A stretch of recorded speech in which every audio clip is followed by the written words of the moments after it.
Okey, baik. Assalamualaikum. So hari ini saya nak tunjukkan satu part yang mana ramai antara usahawan dan peniaga yang tidak ambil tahu tentang perkara ni. Ramai peniaga dan usahawan yang gagal dalam membuat analisis keuangan. Tidak kira lah perniagaan apa sekalipun, online ke, offline ke, jual minyak wangi ke, jual ikan, jual, tak kira lah jual apa sekalipun. Sekiranya anda tidak ada analisis ni, anda tidak akan tahu berapa keuntungan anda, berapa perbelanjaan anda, dan berapa belian anda sebenarnya. So, ini adalah part yang paling kritikal apabila kita tidak ambil tahu tentang perkembangan keuangan kita. So, bila kita tidak ambil tahu, bermakna kita tidak tahu berapa sebenarnya duit yang kita ada, yang betul-betul saving kita, yang dah bersih lah, dah tolak perbelanjaan, dah tolak pembelian. So kita memang tak tahu. Dan terlalu ramai yang salah dalam pemikiran diorang. Contoh, seorang usahawan yang anggaran pendapatan dia lebih kurang 15k, contoh anggaran dia dapat 15k sebulan, tapi dia tak tahu yang sebenarnya dia dapat bersih sebulan 1k je. Sebab apa? Sebab dia dapat 15k. So dia dah bangga dengan dia punya 15k, dah dapat, bagi dia besar lah nilai tu. Tapi dia tak tahu yang dia tak tolak dengan perbelanjaan dia. Dia tak tolak dengan belian dia pada bulan tu. Dan ini adalah masalah yang di mana dia, bila dia ada 15k tu, so dia belanja sana, so dia belanja sini, dia beli macam-macam, so dia enjoy. Curi pula duit company sendiri, dapat 15k, dapat sale hari ni 500, so dia ambil 500 buat pergi shopping sana sini. So ini adalah perkara yang paling bahaya yang dia tak tahu. So bila akhirnya bersih dia adalah 1k je sebulan sebenarnya. Okay, so kita tengok table kat sini. Contoh, ini adalah contoh table yang telah saya buat ni. Contoh data. So ini adalah setahun. Ini dalam setahun 2019. So data ni saya buat sendiri lah untuk bagi gambaran. So kita tengok kat sini, average dia punya setiap bulan ni 15, 13, 14. So average dia maknanya besar lah dia dapat jualan dia tu. So November dengan Disember kurang sikit 9,000.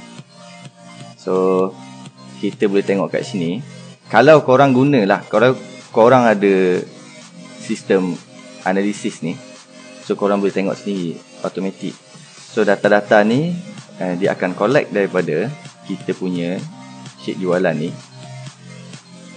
Okey, dia akan keluar, dia ambil data dia daripada sini. So dia akan hantar ke analisis. Sama juga dengan belian. Okey.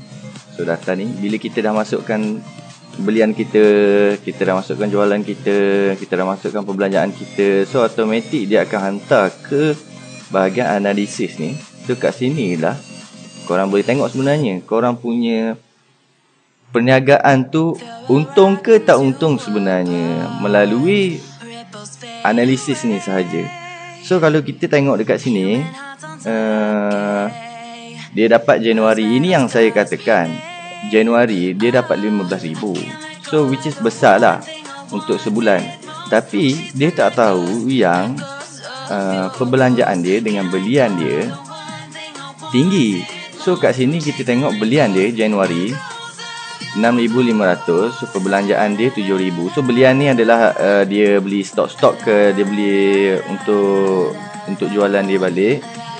So dekat perbelanjaan ni adalah overhead dia, gaji, internet, so bil api air dan lain-lain lah. So dekat sini kita boleh tengok untuk Januari Dia dapat 1,954 saja, 2,000 je. Daripada 15,000 tu bersih dia 2,000 je. Tak adalah besar mana, tak adalah 15,000 tu bersih. So bersih hanyalah 2,000 sahaja. So dekat sini kita tengok yang merah ni negatif ni, March. So kita tengok dia dapat 14,000. Yes, besar 14,000. Tapi belanja dia macam mana? Belanja dia 5,000. Dia punya belian dia 5,000. So perbelanjaan dia 9,000. So ni dah jadi negatif dah 400 ni. Dah terpaksa menggunakan duit yang sebelum ni, duit Januari, Februari. So kalau benda ni berterusan, so macam mana agak-agaknya perniagaan tu? Boleh survive ke tak boleh survive?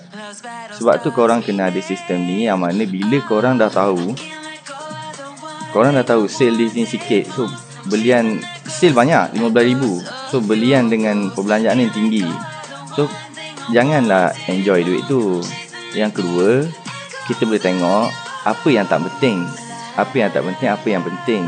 So yang tak penting tu kita boleh keluarkan belian kita. Stok mana yang tak penting, keluarkan. Stok ni banyak lagi, so tak payah beli dulu. So macam tu kita boleh cover, kita boleh kawal kita punya perbelanjaan kita, pembelian kita tu. Sama juga dengan perbelanjaan ni. So mana yang tak perlu tu tak payah. So jimatkan apa yang tak perlu. Api air mana yang tak guna, tutup. So kita boleh kawal kita punya perbelanjaan kita kat situ. Sebab kita dah nampak mana kelemahan kita tu, so kita boleh kawal. So kita mana yang pekerja tak cukup, pekerja lebih 2-3 orang, so kita boleh. So contoh kata dekat sini, untuk Februari,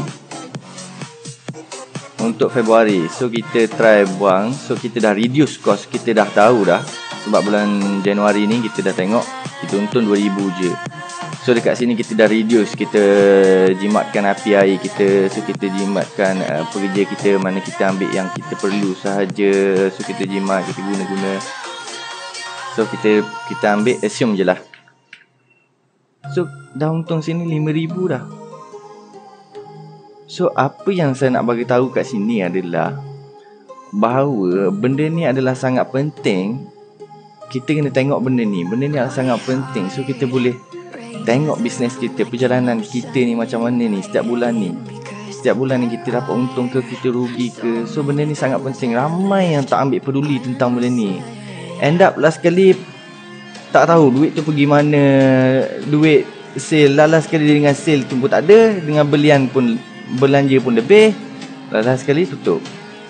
So ini adalah perkara yang amat penting yang korang kena ambil tahu untuk lebih kembangkan korang punya bisnes. So kat sini tambah, korang dah boleh selamatkan berapa ribu tadi. So korang dah untung 5,000 daripada 2,000 tadi. Nampak tak?